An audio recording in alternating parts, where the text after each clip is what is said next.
আসসালামু আলাইকুম। সংযুক্ত আরব আমিরাত সরকার মেয়াদ উত্তীর্ণ রেসিডেন্সি ভিসাধারী প্রবাসীদের জন্য বিশেষ সুযোগ ঘোষণা করেছে।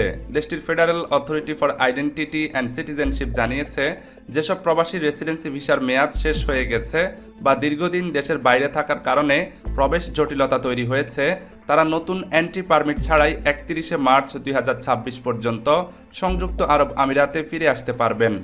সাধারণ নিয়ম অনুযায়ী কোনো প্রবাসীর ভিসার মেয়াদ শেষ হয়ে গেলে অথবা টানা 180 দিনের বেশি দেশের বাইরে থাকলে পুনরায় প্রবেশের জন্য নতুন করে এন্ট্রি পারমিট নিতে হতো।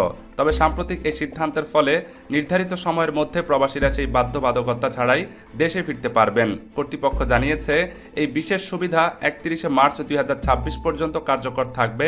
মূলত আঞ্চলিক সংঘাত, আকাশপথে ভ্রমণ ব্যাহত হওয়া বা অন্যান্য অপ্রত্যাশিত সংকটের কারণে যারা সময়মতো সংযুক্ত আরব আমিরাতে ফিরতে পারেননি, তাদের বিষয়টি বিবেচনায় নিয়েই এই উদ্যোগ নেওয়া হয়েছে। আইসিপি আরও জানিয়েছে, প্রবাসীরা তাদের পুরনো পাসপোর্ট এবং মেয়াদ উত্তীর্ণ ভিসার কপি ব্যবহার করেই এয়ারলাইন্সের মাধ্যমে চেক ইন সম্পন্ন করতে পারবেন। একই সঙ্গে ফ্লাইটজনিত সমস্যার কারণে যারা ওভার স্টে সংক্রান্ত জটিলতায় পড়েছেন, তাদের ক্ষেত্রেও জরিমানার ব্যাপারে নমনীয়তা দেখানোর ইঙ্গিত দিয়েছে কর্তৃপক্ষ। দেশটির সব বিমানবন্দর ও স্থলবন্দরকে ইতিমধ্যে প্রয়োজনীয় নির্দেশনা দেওয়া হয়েছে, যাতে যাত্রীরা দেশে ফিরতে কোনো ধরনের ভোগান্তির শিকার না হন। তবে ভ্রমণের আগে সংশ্লিষ্ট প্রবাসীর নিজ নিজ এয়ারলাইন্সের সঙ্গে যোগাযোগ করে সর্বশেষ স্ট্যাটাস যাচাই করার পরামর্শ দেওয়া হয়েছে।